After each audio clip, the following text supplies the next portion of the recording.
Arganissima, New York. Your exotic skin, hair, and beauty source, and your one-stop shop for all your natural and organic skin and hair care, featuring authentic organic Moroccan oil and prickly pear seed oil and much more. Bringing you only the best, straight from the source and proudly produced in the U.S.A. So what are you waiting for? Shop today at www.arganissima.com. Arganissima, New York. Your beauty is our duty. Arganissima, New York.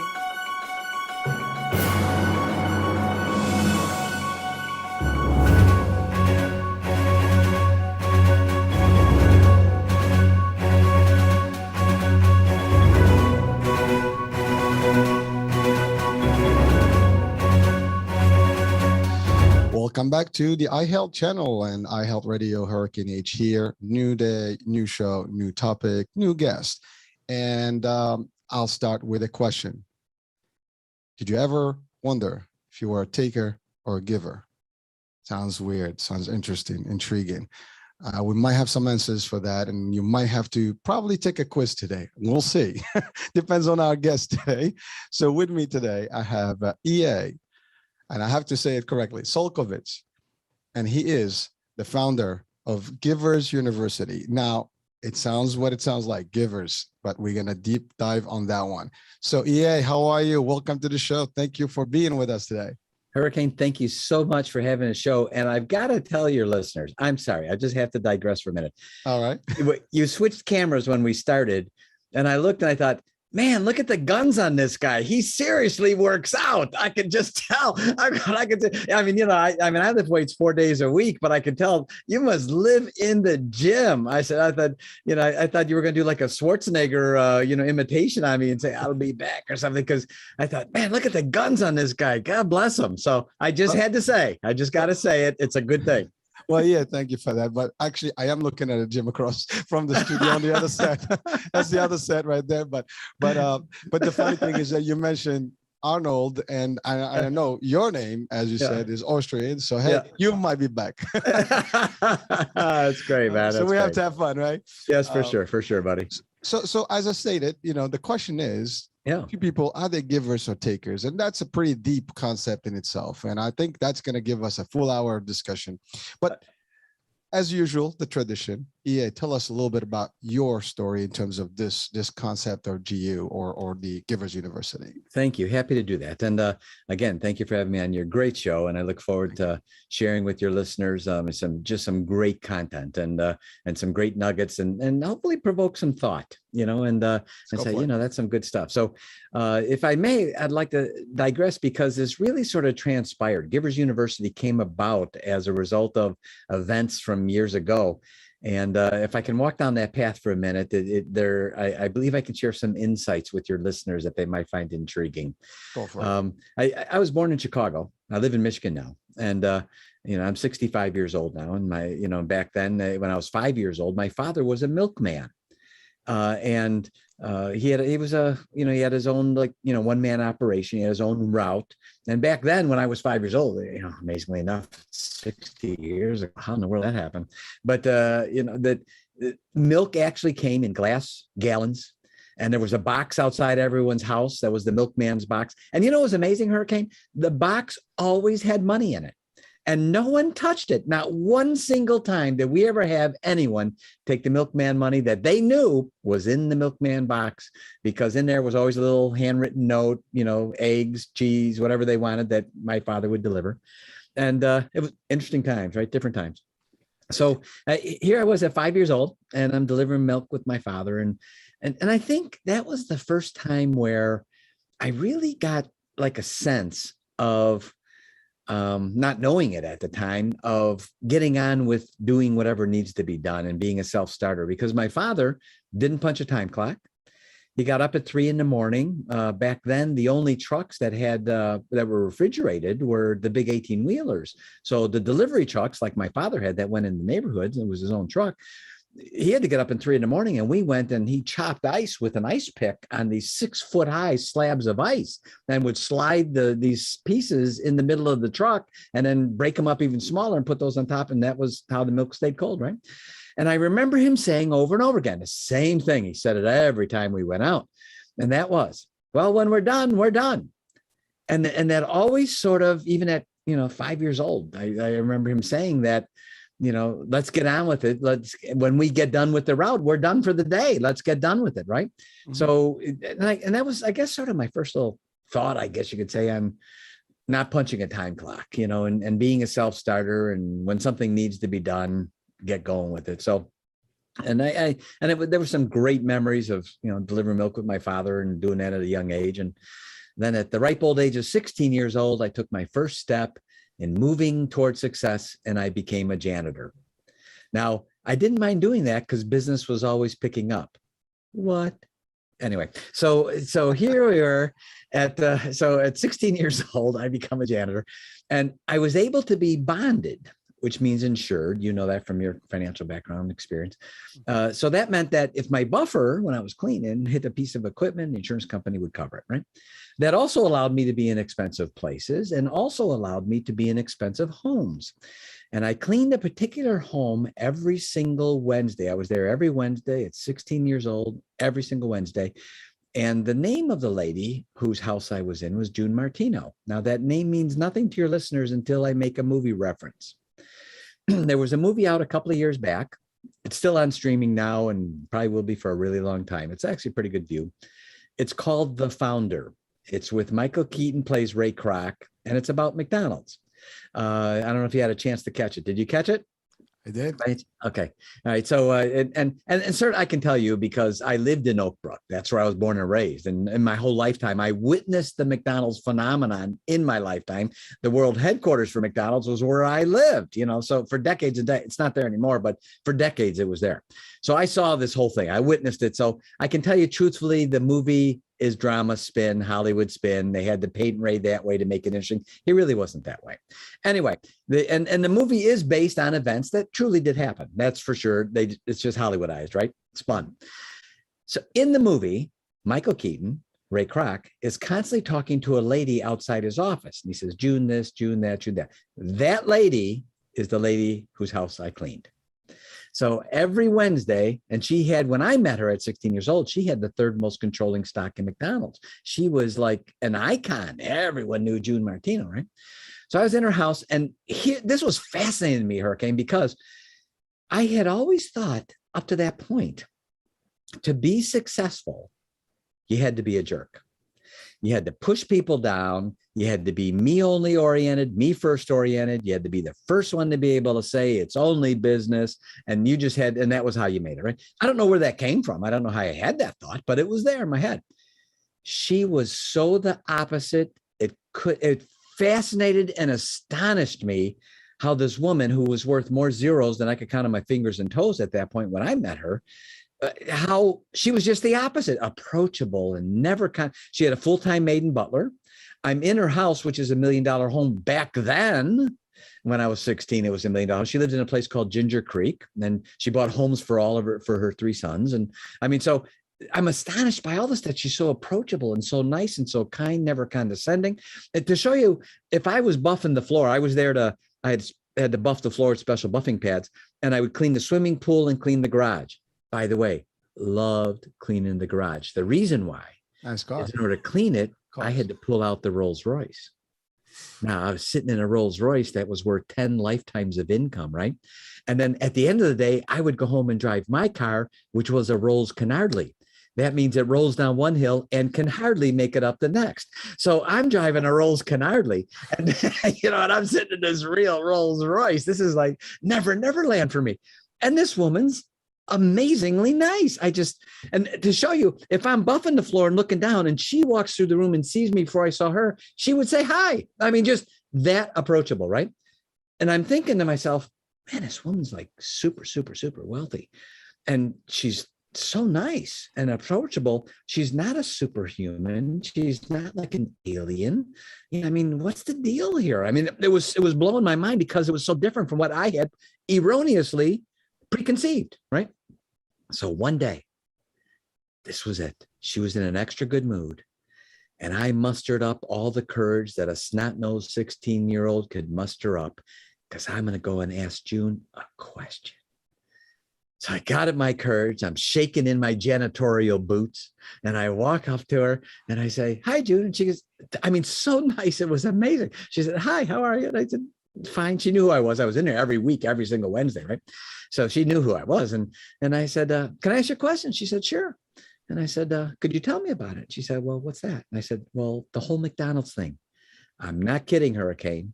She put her arm around me, brought me in the kitchen, and I'd asked her in the morning, the entire day, told me the entire story. If you remember in the movie, she actually worked for Ray when he was a milkshake mixer salesman before he met the McDonald's brothers.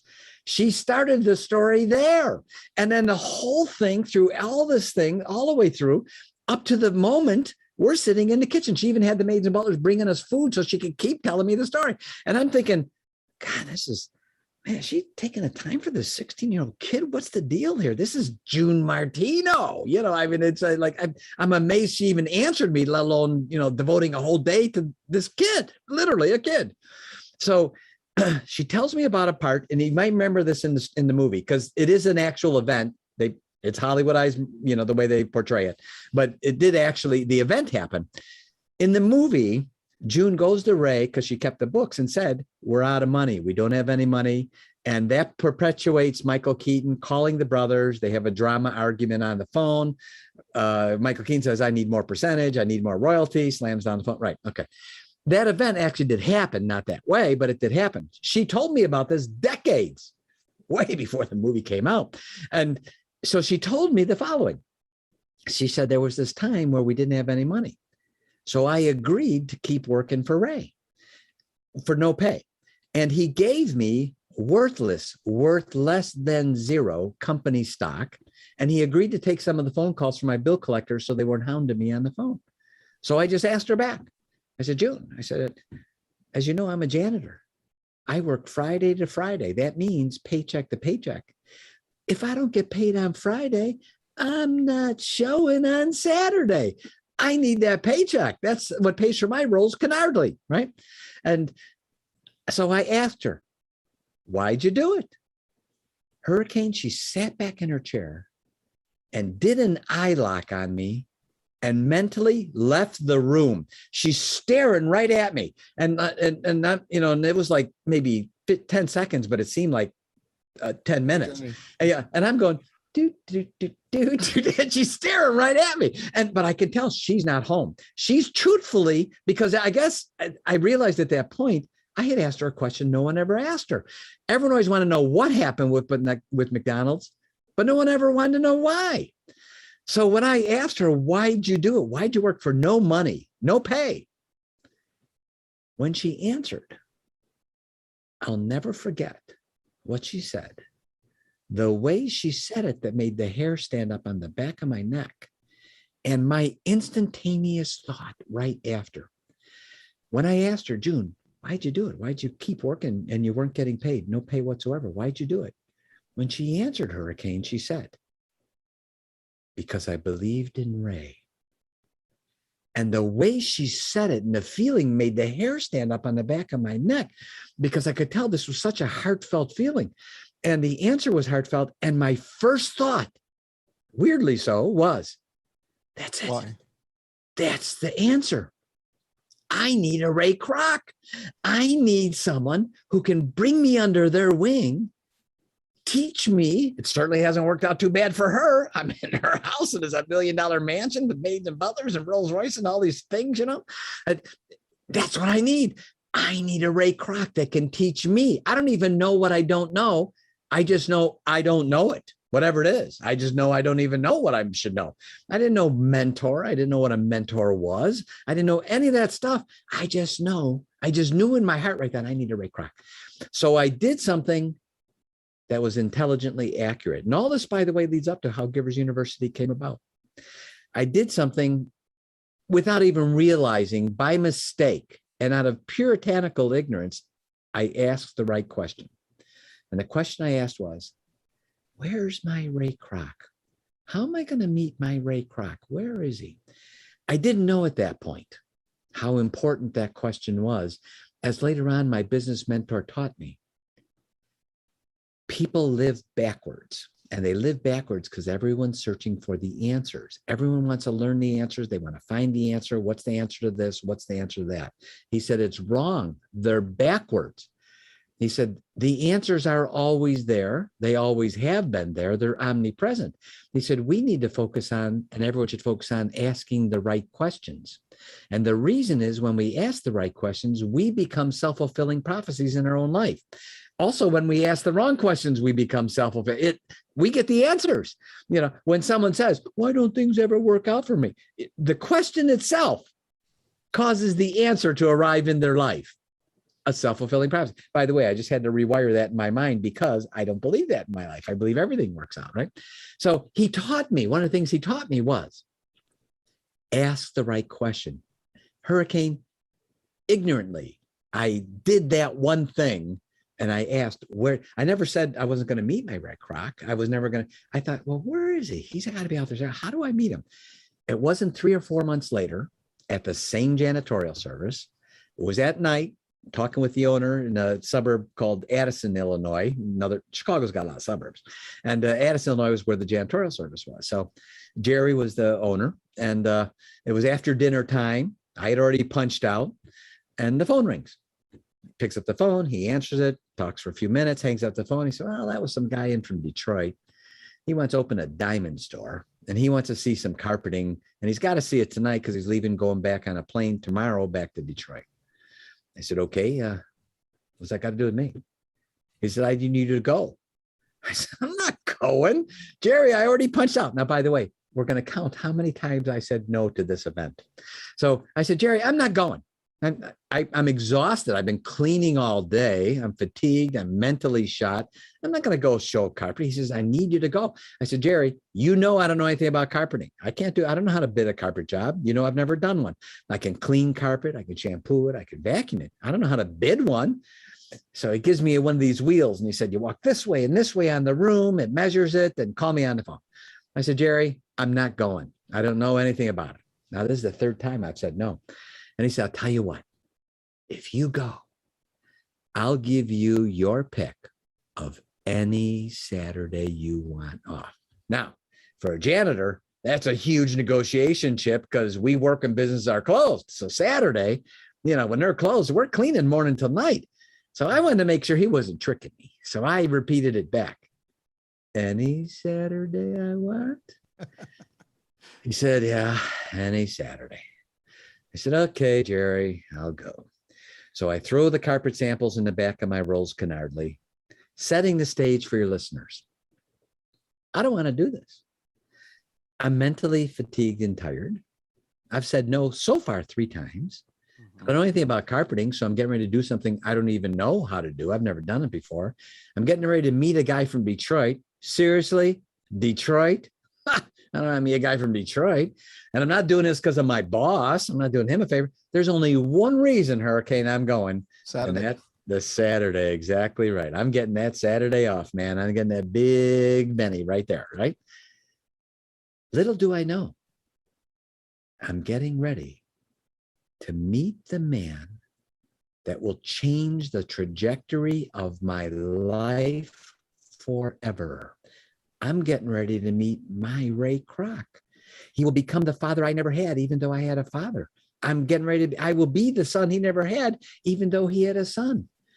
And little do I know. And I'm doing everything. I'm saying no over and over again because I'm getting the thing I was asked for. So here I am. Have you ever had this happen, Hurricane, where when you first met someone, for some weird reason, your comfort level so high, you almost feel like you've known them before? Have you ever had that happen? All the time. Just like you thought, man, this is just like totally cool. I got this. This is, you know, that was the feeling I had. So we talked for like 2 hours. By the way, this is at night. The phone call came into the janitorial service after dinner. So we're mid-evening now, right? And I'm at this place that's going to be rebuilt into this diamond store. And we talked for like 2 hours. The carpet was a no sale because he wanted something really plush for a diamond store. And we just had commercial office stuff, right? So I throw the samples back in my Rolls Canardly. And as I'm leaving, he offers me a job. I said, no. The fourth time of the evening, I say, no. I said, no, man, I don't, you know, I don't know anything about diamonds. He said, I'll teach you. I said, listen, I don't know anything about diamonds. All I know is two things. Number one, they're expensive. And number two, someday a lady's going to ask me for one. That's it. That's all I know about diamonds. He said, no, I'll teach you. I said, no, I'm all set. The next thing he said, I didn't know, Hurricane, that I genuinely was speaking to a puritanical genius, not the IQ baloney kind of genius, you know. And I've met a lot of educated idiots in my life that, you know, have all the book knowledge and have zero application skills whatsoever, no wisdom whatsoever. All they do is know how to recite, right? So, and I've met a lot of those. I'm sure you have too, right? But I'm talking to, this man is a real human engineering genius. Like, talk to you for 10 minutes and he's got you exact how you think, what you do, etc. So as I'm leaving, he says something that he knows, I don't know it at that time, he knows is going to get my goat. He knows it's going to grind me. As I'm walking out the door, he says, what do you have to lose? You could always go back being a janitor. And I said, no, the sixth time, and left. And as I'm driving in the car, by the way, it's approaching midnight now. And I'm thinking, you know what? He's right. It's grinding me. He's right. What does he mean by that? I could always go back being a janitor. Well, I guess I can. People make messes. I can clean it. You know what? I'm going to find out exactly what that guy's got on his mind. So I'm halfway home, almost midnight, turn around. I think, oh, he's gone. He's gone back to Detroit. He's still there. I said, okay, what do you have in mind? For the next 4 months, I get in the car at 4:30 in the morning, Friday night, Saturday morning, drive 301 miles. I still remember the exact mileage from Chicago to Detroit. I meet with him for 6 hours and then get back in the car and drive all the way home, all in the same day for 4 months in a row in the heart of winter. And I never missed a weekend. Why? Because I knew he had what I wanted. And I knew he was rich and happy. By the way, I didn't even know I even had that backwards. We should be happy and then rich. And you know, but at 16 years old, you know, I'm about the money, right? I want to get rid of my Rolls Canarley and get one of June's Rolls Royces. That's what I want, right? She opened my eyes that anyone could do it, right?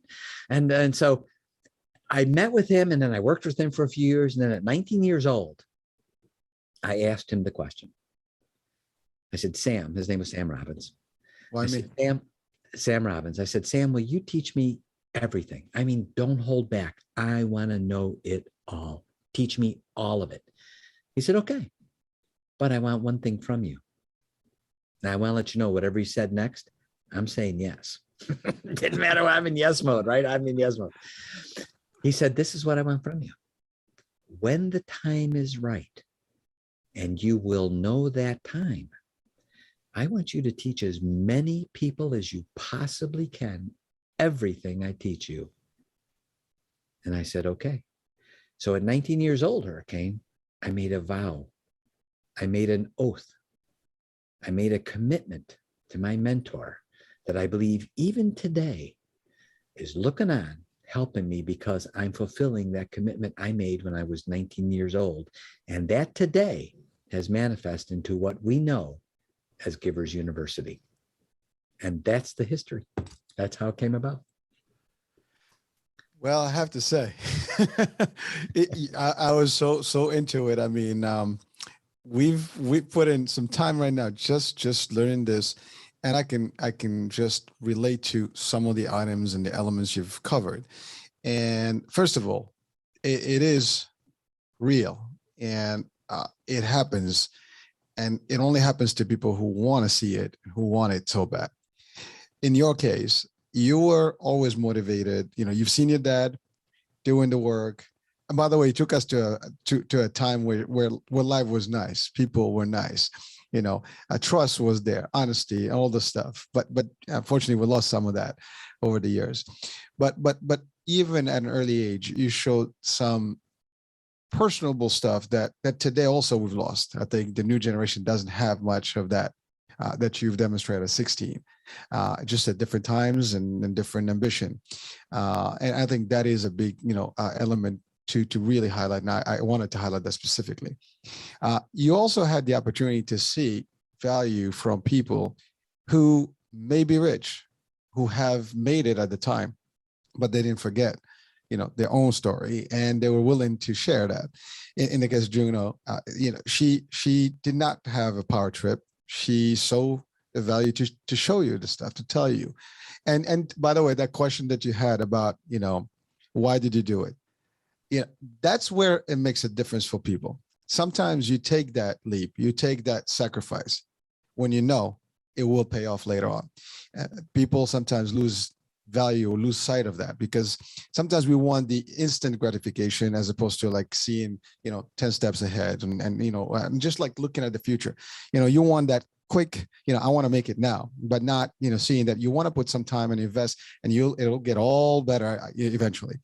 And then you kept that, and then ultimately when you saw your mentor, which you were looking for, you didn't see the value at the time. And that's the other thing that I think we should highlight, is that we sometimes are our own enemy, because we just don't take enough, time to think about everybody that we meet. You don't know who you're going to meet that's going to make a difference in your life.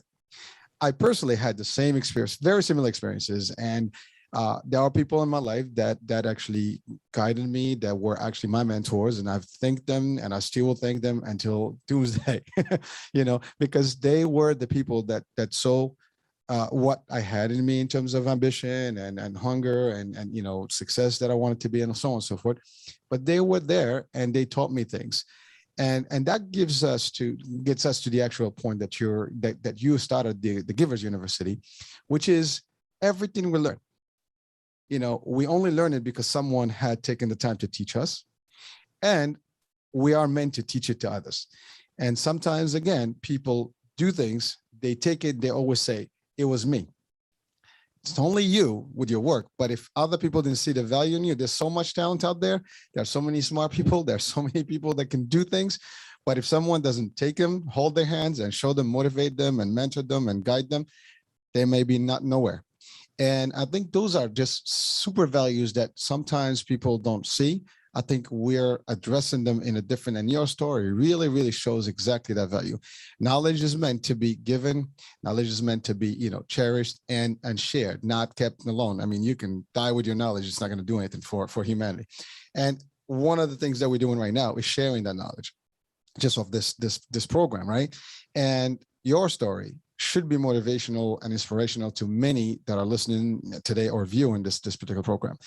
Again, I am so excited about these things, and when I hear them and stories, and it's rich, and you're one of many, but unfortunately not a lot of people see it, do it, and actually take advantage of it. And I've seen it in both sides. I've had throughout my career the opportunity to be mentored and also mentor others, be guided and guide others, give opportunity to people. Your mentor saw the value in you, saw the potential, and he was able to invest time, and he did invest time in you, but knowing that he wanted that knowledge to be given to many, many more. Now you started doing the same thing, and you're sharing it with the world. And that's in itself, a success that we have to highlight, and we have to take to the value that it is. Now, I just wanted to just cover those, because I believe in those concepts, and I believe in what you've gone through. Now, you have obviously more experience than me. I think, just by default, and you've done a lot of successful stuff. I personally, I've done some of that as well, but it would never end. And to your point, I will continue doing what I got to do, and you are doing it. And again, we are performing the same value that were given to you, which is teach others, show others, enlighten others, inspire others, motivate others. And that's what we're doing today. So yay. Years later, you started the Givers University. Yep. And I appreciate you saying those things. And I've been very blessed, and, there's a lot of things on my bio, but I have to tell you, my bio still is not as long as my last name. So I've got to get to work and really start to, my bio should at least be as long as my last name. God.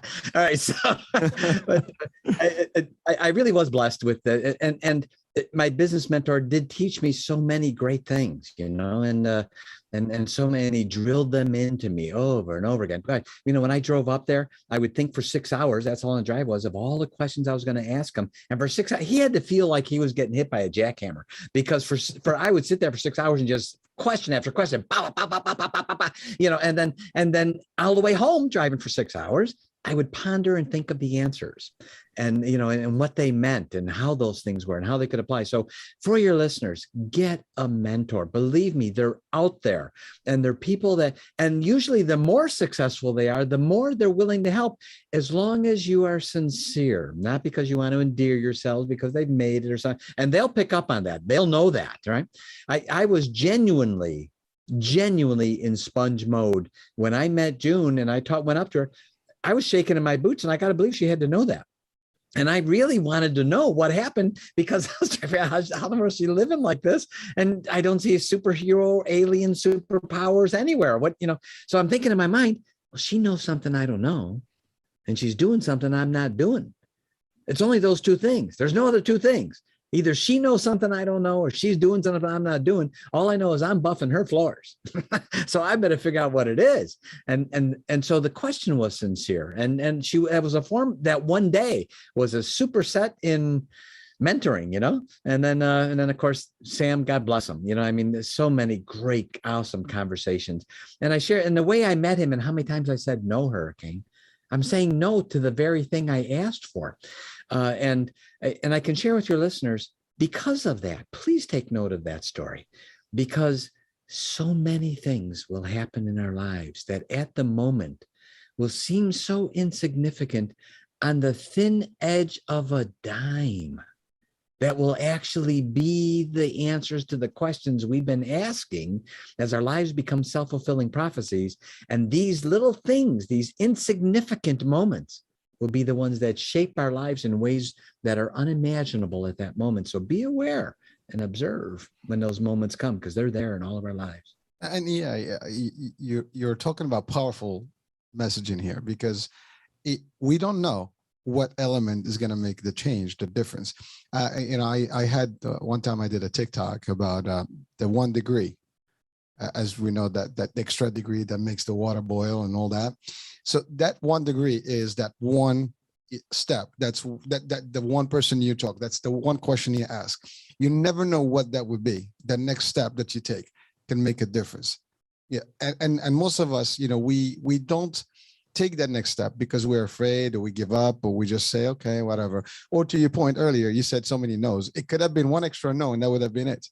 But you kind of played that in your mind and said, oh, wait a minute, maybe something. What's the big deal? I'll go back to what I'm doing today. And you saw the value of that. But that's really what it is. People need to learn that don't give up. There is always a way, and there is another way.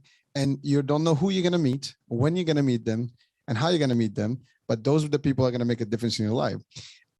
Again, even like I've given this example in my own story, where I had met someone who actually introduced me to the insurance world, and then introduced me to what I was doing. And then finally I was, you know, I guess mentored by someone who saw the value in what I was able to bring in, and the rest is history. And I made it in my industry well enough, you know, so you never know who that person is going to be that's going to make the difference and the change in your life.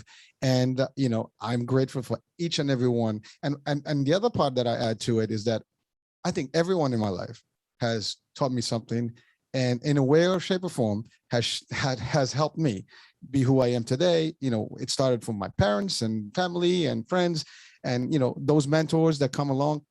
And there's always that. And by the way, as much as we learn, there's always somebody new that's going to come in your life and teach you a new way and a better things to do, and how to be even better in your lifestyle.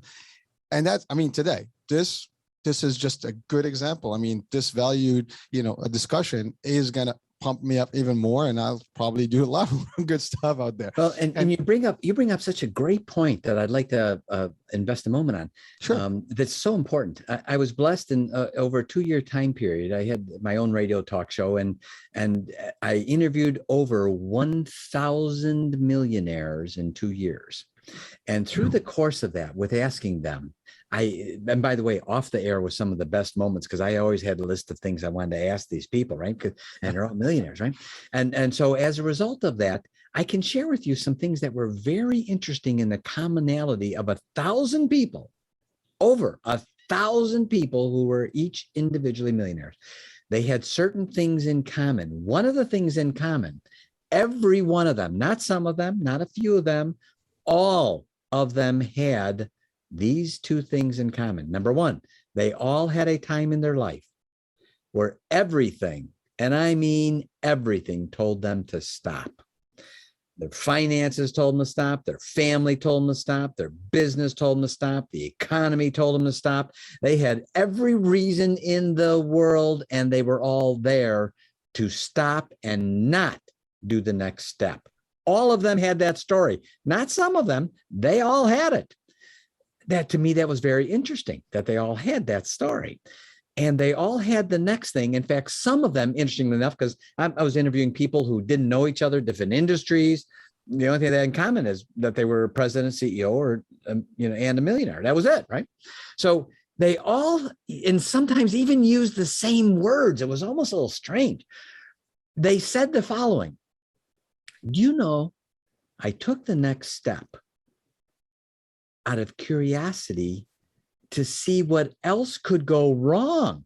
I said, I wanted to see if I missed anything. Was there anything possible that did I miss anything that could have gone wrong? There's got to be something else. And it was a morbid curiosity to see if they missed anything. Is there something else that could possibly go wrong? And they all said when they did that next step, it was a defining moment. Because then all of us, they said it was almost like all of a sudden, it was so fast that things then began to connect and work almost effortlessly on their part, almost as though it took on a mind of its own, and temporary defeat left their life and went into someone else's life to screw it up because it was going to be easier because this guy didn't know, gal didn't know when to finish, when to stop and throw in the towel. And I thought that was really interesting that they all had that time. And then I think back, oh yeah, I can think about June Martino. How many people would have stayed there when they weren't getting paid?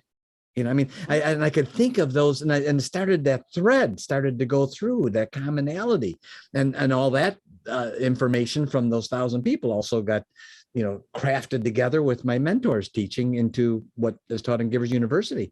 But I can share with you one of the things my business mentor shared with me to that point, which basically you had mentioned, and that is the following. Every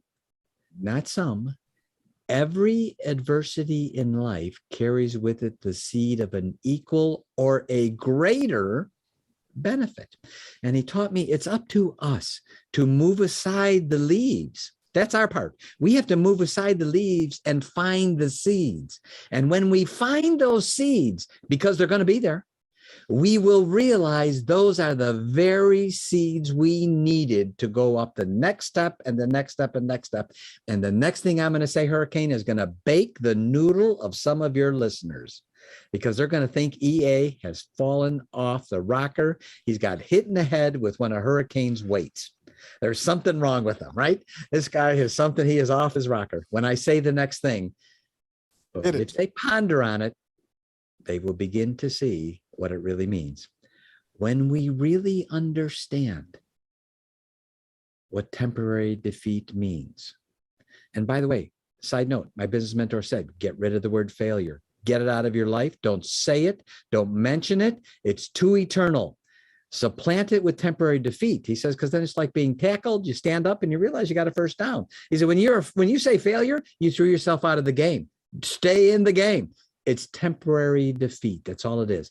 So I share with your listeners, when we really understand, I mean, really from a point of wisdom, when wisdom supplants impetuousness, when we begin to understand what temporary defeat really means in our life, here it comes. We will begin to welcome it and embrace it, because we realize now that in that temporary defeat are the seeds we needed. And without the temporary defeat, the adversity in our life, we never would have been given those seeds. We never would have found them. And as we can embrace that temporary defeat and realize what it is, and we relabel it and reframe it in our mind, we don't start walking up the stairs of success and prosperity. We start going into a fast, full-blown run, because we're not coming from a position of fear anymore. We're not saying, I don't want to try there. I'm afraid. What if I fail? What if I don't make it? What's everyone going to say? I got news for you. In my life at 65 years old, if someone has difficulty with what I'm saying, I have clarity. It's their problem. It's not mine. It's not my issue. It's theirs. So I hope they work through it, because I'm on it, So and that was one of the things my business mentor taught. He said, you're going to have adversity. He said, but when you learn to embrace it, you will go by it so fast. And it will help you, and you'll move faster and faster, skyrocketing exponentially past so many people, because they're going from a position of fear that's sabotaging them all the time. And I got to share with you, that's one of the most important lessons. And thank you for mentioning it, because I may not have gone down that path in the explanation, but my business mentor shared that with me. So when adversity hits us, and for your listeners, remember, move aside the leaves. That's your part. And look for the seeds, because they're there. They're not, it's not a matter of if they're there. You have to find them. And when you find them, you're going to be so thankful for that adversity, because it's going to be just what you needed to go to that, because you're going to be able to look back and say, you know what, because that happened, that connected that, and that happened. You know what, that all happened because that bad thing happened, or at the time it seemed bad when it wasn't. So I wanted to share that with you as an important lesson that you had sort of mentioned on the importance of adversity. And yeah, thank you for even clarifying more of that to the audience. And I might add just a few things to it. The word failure, to your point, shouldn't even be in the vocabulary, because exactly right. Failure is really it. If you think it that way, then you actually fail. Failure is just another step. It's just another trial. It shouldn't even be used that way. To your point, it's momentary defeat. It's just temporary. It's not going to be anything beyond that. And in every failure, there's success and lesson, or every momentary or temporary defeat, there is success and learning. And that's again the concept of cup half full, cup half empty. You got to see it in the mindset, right? It's how you see things. And when you start seeing that value, then life becomes an opportunity. Everything is an opportunity. Doesn't matter what it is. You lose a job, that's an opportunity. There's a reason. Now you see what that reason is. It's for you to start a business. You move from one company, something's happening, you move to another company. That's when you're going to grow the most, or you meet the next Ray or whoever the mentor is. You got to see the opportunity in every single step, every single event that happens in life. And people will demotivate you. People will ridicule you. People will say things to you to really just like put you down and say, you're never going to make it. What's the deal? Why you do this? Why you do that? Don't listen. Listen to that voice. If you really want things and you want to succeed, you just keep going. And no matter what happens, take whatever is good of that. It's like everything. You take the best, even if it's 1 ounce, 1% of whatever it is, take it, apply it, and it adds up. In time, you'll have the values that you want. But never claim defeat, period. It's not going to happen. It shouldn't happen. Now, some people do have that. And I think that's the problem. Some people just have the negative vibe at all times. They see everything dark. See things in a light. See things in a bright light. And really, if you do that, you will have whatever that you dream of. And I've had actually discussions about like dreaming and success and stuff like that. To your point earlier, you met with millionaires, people who are truly successful. And you're right. Everyone that I also know in terms of success had gone through adversity, had gone through tough times, started from rock bottom, and it was an event. Despite everybody around them say, that's it, this is the end, they did not settle. They did not really give up. They just took up on themselves to make it happen, stand up tall, made it happen. That's it. That's all it takes. And yes, we will go down, but here's the thing. I think another value people should take. If you go down, how far can you possibly go any further? That's it. You're already down. The only way is up. So you just stand up and move up. That's it. Make it happen. And I think that's the problem. People just like are afraid to start, are afraid to go back, are afraid to make moves and make mistakes but that's not the case. Make mistakes. It's okay. Learn from them. Move on. The next. And you will succeed no matter what. And you will be a mentor eventually, because people are going to learn from you. How did he do it? How did she do it? Oh, that's what it is. And to your point, your story is just as clear as anyone. By the way, the world is full of these examples. I mean, we see really people, is. we see people that are stars, in all walks of life, whether corporate, business, sports. They all had a story, and it was just rock bottom, bad days, bad everything. And next thing, it takes one spark, poof, done. That 1 degree, and it happens. Everyone listening, you can do exactly that. And this is the greatest part about, when you listen to these things, it gives you the motivation, and it keeps you really pumped up. Now, to your point, you said it. I'm very lucid about it. I'm clear about it because I have clarity. Some people may not have that. It may take them time. Our objective is as givers is to teach that, maybe you don't need all the time. Why wait 10 years to see it when you can see it earlier? But you have to open up to it. It's like you have to be able to open that satellite dish and just get some transmission in. But if the satellite is closed or whatever, if you're not, in the frequency, you got to tune in. You're not tuned in, you're not going to see it. But there's plenty of opportunity to tune into and plenty of success out there. And there's so many role models that we can follow. There's so many examples of success that are out there. Yep. I mean, yeah, you're really, an Thank inspiration here. And I know your job and your work is continuous, and you've helped quite a few people. So tell us about that angle. Yep, now for sure. you have the university. Yep. And you again, you brought up such a great point. You're one of those guys. I promise you and I could sit down and probably talk for hours and hours and hours. I just love you. You are awesome, buddy. Flat out, Hurricane, you are awesome. I mean that truly. And I can tell you're a giver. I mean, after a while, you see the signs, and we teach what to look for. And one of the things I want to share with you again that my business mentor taught me regarding being a giver is we sort of migrate into the giver taker thing. Took us a little while to get there, but we got there. And that was as follows. When you're a giver, people will take advantage of you. Expect it. But he said, here's the part no one gets. No one gets the second part. When you're a giver, people take advantage of you, but you're never diminished because they did. They're diminished, not you. And that's the part people don't get. He said, when you're a giver, he said, you don't realize, he said, there's this law, and he taught me about this thing. It's called the law of compensation. We teach it, but he said, and there's a scale. On one side, there's this services and things you can give, the giving part of the scale. And he said, on the other part of the law of compensation, the scale is all the rewards we get back. He said, your job in life is to try to get that scale out of balance every day by putting so much on that part you've given.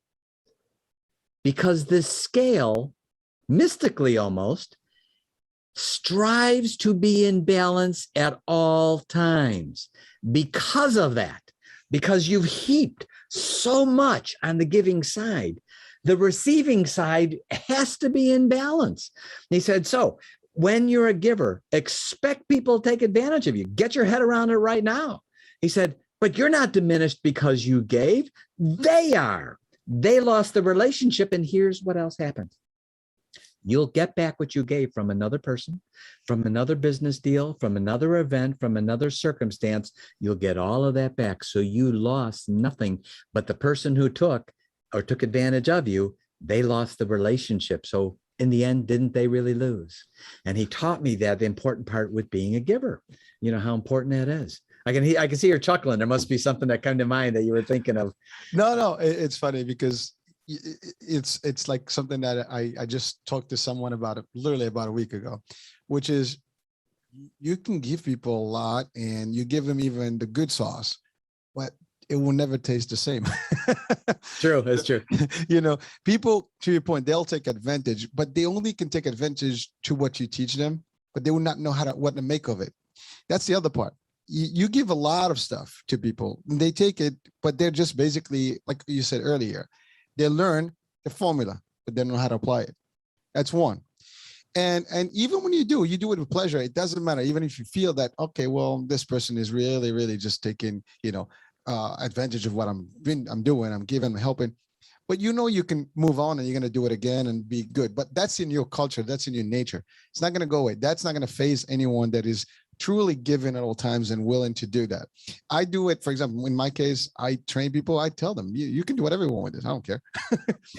Just take it out there, make it happen. It's okay. Right. And I have like in my industry, for example, I had a discussion literally last night with someone about some of the things that have been implied, in application in the industry that I'm in the sales and the marketing and in the insurance world. And some of these concepts I've designed and I put them out there almost 30 years ago. And everybody's applying them today, but no one really, sits there and is like, oh, was that Hisham? Was that, I don't care. I've started some activities and things like that, that people are taking advantage of today and getting benefits from. I don't go out there and say, hey, I did this, but I just sit back and I'm happy because somebody's taking the benefit of it. Somebody is really, getting the fruits of all those efforts and those things. And that's all that matters. To me, that's the satisfaction I get. Whether they appreciate it, they don't. Like, I've never expected someone to say, hey, good job. You did a good job. Thank you. Yeah, it helps. It's nice to hear it, but sometimes, it's not required. It's not required. I do my thing for me, for how I think, and that's about it. And I think that's a different ideology. Some people are like waiting. I'm doing something in exchange of something. I'm doing it because it feels good. I'm doing it because I know what it means when I needed somebody to give me that chance, to give me that mentorship, to help me out, to guide me. And sometimes I didn't have that. Like there are times of things that you had in life that you wish you had someone to give you those little tricks, because you had to figure out yourself. Like sometimes we learn things on our own, or through discovery and like temporary defeat or that kind of thing. But really, you would wish that someone was there to hold you, to put you under their wing, as you said, and really be your your father figure or your role model or some sort of a guide that's going to help you, mentor, your coach. And we don't have always that. And when you have the ability to do that, go for it. It is a great feeling. And I relate to this. I love this stuff. And I would never hold back. And when someone comes, they want to learn, I give them everything I know. And I'm not even intimidated by their knowledge if they actually going to be surpassing me in a rank or whatever. Some people have that fear. Like, well, if I teach them everything, then I'm obsolete. No, you're not. You are the source. And that's how I look at it. So they can be your boss. I've had this experience. I've taught somebody, a lot of stuff. And I had to report to them eventually, which it never hurt, my feelings about that, because I was proud of what I did. That was my achievement. I always consider myself a leader, for example, in my world. And a true leader is not a leader that just says I'm a leader. A true leader is someone who actually delivers leaders. And so I'm so proud of that. I don't have a problem with that and feeling like, oh my God, that people are stealing my knowledge, or no, knowledge is meant to be given to other people and picked. So again, I just wanted to just really throw in some of these elements here. So thank you. As we get now to givers and takers. That's right. I ask your listeners the following. Think about the fires that you stomp out each day. Think about the times during the day when your stress level goes straight through the roof. Think about the conversations you have during the day. And at the end of the conversation, you don't even remember what you talked about, but you do know one thing for sure. You have no more energy left. They just drained it all from you. All three of those things have one thing in common. There's a name attached to them. And we teach something, and I can share with you, I do 1 to 3 interviews a day, done about 100 of them since the first week of April in podcast interviews. And I can share with you, we're the only one teaching this. No one's teaching discernment in relationships. And let me share with you exactly what that means. First, I say to all your listeners, we love everybody. I say it emphatically. We love everybody. And we teach at Givers University how to separate the person who we love from their deeds, which we may not love. And by observing certain deeds, observing the actual things they're doing, observing and looking and seeing these certain things that we teach them to look for, not broad, innocuous swaths of information where you say, wow, that sounds really good. What do I do with that? This is very granular. These are the things you look for. And when you see them doing these things, you may want to discern and bring them closer into your life and build what we call your giver community around you, because givers, like Hurricane, always bring with them the 3 W's of a giver: wisdom, wealth, and wellness. By contrast, if you see them doing other certain deeds, you may want to begin to discern and say, you know what? I need to respectfully distance myself, not nasty or rude or insensitive, respectfully distance myself, because when I bring them into my life closer as a taker, they're going to bring with the 3 D's of a taker, which are defeatism, disruption, and destruction. And when I bring them into my life, I'm going to be stomping out fires because I'm just became collateral damage. My productivity is going down because I'm stomping out fires instead of producing results. My stress level goes up instead of down. And I'm not around people who are giving me energy. Mine's being sucked out of me all the time. Now there's no more energy left in me. I'm drained, as opposed to me being in relationships with people around me that I'm giving energy to and they're giving it back. So we teach people how to discern. I was very blessed in becoming a commercial pilot and passed to fly my own planes. And one of the very first things my instructor taught me when I was going for my private ticket, sat in the plane, he said, I'm going to teach you how to look out the window. And I said, okay. He said, when you look out the window and you see another airplane, you always want to see the plane when you first see it be like that. And as you're watching it, it goes like this. He said, you never want to see a plane when you see it go like this and then start to go like this. He said, because that means it's coming at you. And the closure rate may be 600 knots. This is going to happen quick and it's going to hurt. So you know what we teach people, Hurricane? The plane. Look for the plane in the relationships in advance. We teach people how to discern who should you have close in your life and who should you begin to respectfully distance. You know, I'm a self-improvement geek. I'm positive you are. I'm sure many of your listeners are too. I'm into it. I love it. I love the mirror stuff. Look in the mirror, get better every day. That's all great. But you know what's not being taught? What about the other guy? What if he's not doing it right? What should I do about that? Because these people around us in our lives will influence us. In the third place, after our thoughts and actions of our own. The next thing is our people around us. And who are those? And no one's teaching in this world we have today. Businesses open and closing faster than ever before. Products being antiquated overnight by brand new products. What do we have left? Our relationships. And no one's teaching us how to discern what relationships we should have in our life and which relationships we should not that are close to us and how they will influence us in a huge way. We have determined statistically that about 20% of the people are givers. That means you put them, Hurricane, in any situation, doesn't matter what it is, business, social, family, in a short period of time, they'll start giving. They'll contribute, they'll invest, they'll help. They'll be the first one to step forward and say, hey, I'll do that. By contrast, the other side of the Grand Canyon are the takers. About 20% of the population are takers.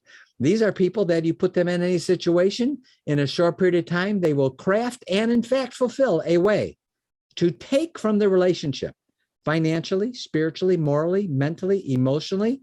They're wired that way. Now that leaves 60%, right? We got 20% givers, 20% takers. The 60% in the middle, we refer to them as fencers because they sit on the fence. They will act like givers when they're with givers, and they will act like takers when they're with takers. They can be great relationships, but we need to manage them. We need to keep an eye on them. So ideally, over time, by learning to observe the things they're doing, knowing the deeds and watch, we actually give them checklists. These are the deeds. Watch them doing these things or not. If right now I use it as an example, and I said, okay, I'm looking at Hurricane. I could see his eyes are a little itchy. His nose is running. You know, he may have a cold. Now, I'm not able to see the cold. The cold caused the symptoms, right? The symptomatic. So supplant symptoms with deeds. We teach people to observe the symptoms. These are the deeds to look for. And because of that, you can begin to discern, should I pull this person in closer? Or should I respectfully distance myself? Because when I pull them in closer, I'm going to be collateral damage if they're a taker. So when we use the term giver, we're not labeling a person. We don't label people. We're using the term giver to identify giver deeds. When we use the term taker, we're not labeling people. We don't label people takers. We're labeling taker deeds. So we actually teach people through our courses. We have a course called Give to Be Great. And it's a set of 3 courses. They're online courses. First one is the giver's mindset. how givers, they think differently than takers, how they think differently. And then the second course is called the Giver's Lifestyle. And there's 30 habits we've identified. There's 30 specific habits you can watch givers do, and they'll do these things habitually over and over again. They'll do them. You'll see them once you look and see, and you know what to look for. The same thing with the takers. And then the last course, the third course, is called the Giver's Lifelong Learning. And there we teach about the 6 virtual prisons that people walk around in that they don't even know that they're in until they recognize and see the list. So what we do is we love to be able to share with your listeners. We're nurturers. We love to invest. I love to be able to compel people to get the advantages and benefits, because we show them up front, here's what you get. And not only that, here it is. See for yourself. It really works.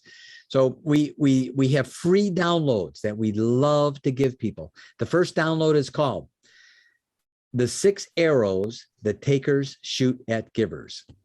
And it's a great checklist, because they just look at it and they go, oh, got it. I see it. I see it. Mm-hmm. And you know what's amazing? It's this epiphany where I call it the green car thing. The green car thing is, you never know how many green cars are on the road until when? You buy one. You're getting ready to buy a green car. All of a sudden, they're everywhere, right? And the funny thing was, they were always there. Our attention just wasn't focused on it, right? Our awareness wasn't on all the green cars. Now it is. The same is true. They look at these checklists and go, oh, got it. I got it. And the second one that they'll get is called the 25 do's. I love this checklist.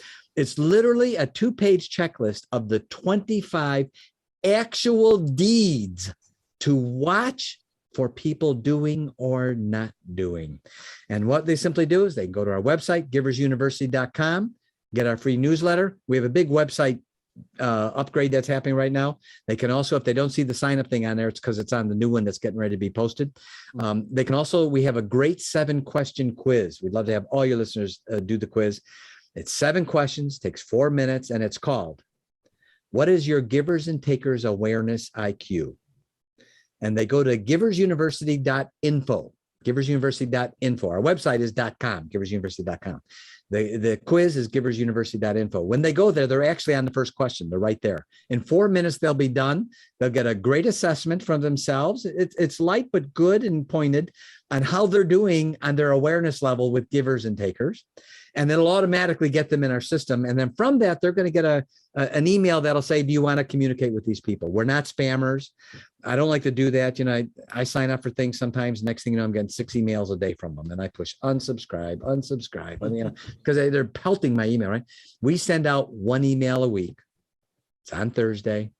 And that email has great, helpful nuggets that are going to help them in their life become more exceptional, become happier, become freer, and to have the things that they want in their life by being a giver, and to begin to discern more in the relationships. So we teach discernment. We teach how to discern. And so from that, they just sign up. We have free newsletters, absolutely free, doesn't cost anything. Put in their name and email. They're going to get a letter confirmation email, say, yeah, I want to receive info. And then they'll get right away, they'll get the first download, which is the 6 arrows that takers shoot at givers. We want them to have these things so they can use them. We want them to download them, because they will then begin to see how the quality of their life improves because of the discernment skill. It's a skill that's taught, a discernment skill that isn't being taught today, and it should be being taught. How to discern in relationships, how to have the right people, and how to look for those things they're doing. Now, a couple of last points as we share with your listeners. One I want to share with your listeners is, they may be right now thinking, wow, this is great stuff. I have a family member who is being a little takerish. And you know what? Someone needs to talk with them about this stuff, because I can tell they're being takerish. And, you know, I love them. I don't want to hurt their feelings, but this needs to be broached with them. Someone needs to talk to them about this. Do you know that one of the very best things they could do, Hurricane, is to share your podcast with them? Here's why. It's a third party. It's a form of mentoring. All I have to do is simply say, you know what? I heard this really thought-provoking podcast. It really made me think. They were covering things that usually aren't talked about. Do me a favor, listen to it and give me your opinion on it. Let me know what you think of it.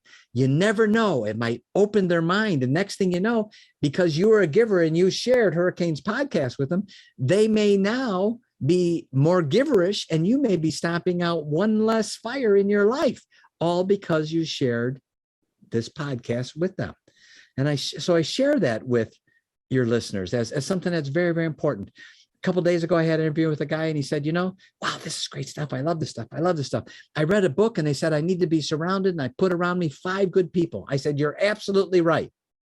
Which 5? Test them.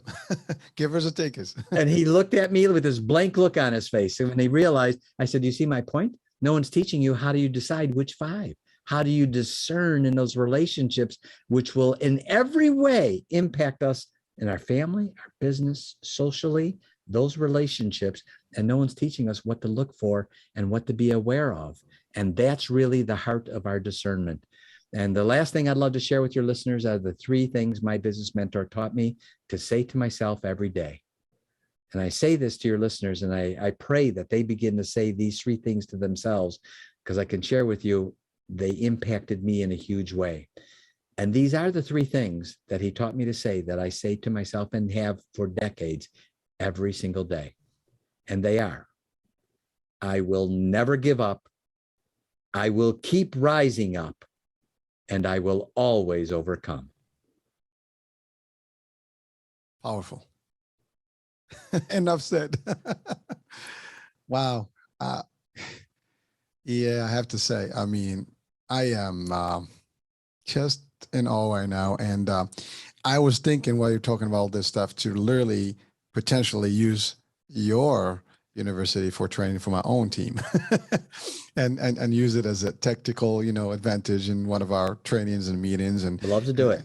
And really, share with them the value, because it can help in every shape and form, business, personal, as you said, sociable, family, and that is a needed, I think, opportunity here, because everybody watching, listening, I mean, yes, you might have people around you in your circles that need to hear this, or they need to be tested, or you need to actually evaluate your relationship with them. That's exactly right. I always say this, I mean, at the end of the day, we all have circles.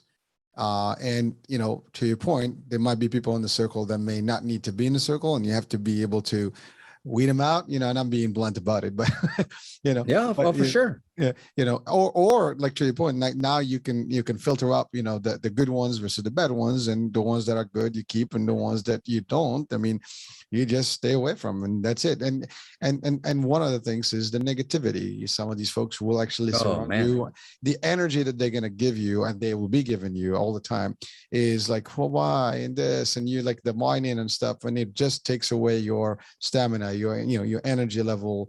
All your positivity is kind of drained. You don't want that. So listen, yeah, first of all, thank you for just some real powerful advice and some thank you real powerful content here, and real concepts, but also the resource, the fact that you are a resource. The Givers University resource, it kind of almost like teaches people how to live in every environment and be able to be to thrive the right way. Because I think that's the key important thing. And sometimes we don't have the means or the tools. You provide the tools. They're already done. They're already vetted out. They're already tested, and they're tested by the best. And so I think, I mean, anyone listening, watching, you heard it. I think you need to take the quiz. I might even take the quiz myself now. I'm literally, just like I'm kind of convincing myself right now. I want to do this right after the show, literally, just to see how I come out with. I'm thinking one thing, maybe it's something else. I know you're a giver already. I know exactly where you're going to be. I can tell you because all the things we teach, I'm watching them with you. I'm watching the deeds. I can see them, many of them. That's why you're great, man. I love you. You're awesome. You are absolutely awesome, buddy. Thank you, sir. Thank you, sir. And like I said, I really, encourage everyone listening, watching, do that. Take it. Go to the Givers University.info, take the quiz. And hey, it's free. You get the newsletter, you get the downloads, you get to see value. And of course, if there's more interest, you certainly can reach out, more and get a lot more real core business, tactics and so on and so forth that can help you be successful and mentor you to the next level. I think each and every one of us can and will benefit from it. Thank you, my friend. Thank you. So any quick last words? I know we've just kind of went over the hour, but certainly we can spend another hour easily and we never. I think you and I could sit down and we could do a 3 or 4 hour that would breeze by so fast. We would be amazed at how fast the time went by. And I think you're doing such a great thing. And I really truthfully do. And I teach this stuff and I can share with you. I have learned and I've learned from other people. I didn't make any of this stuff up. I didn't make any of it up.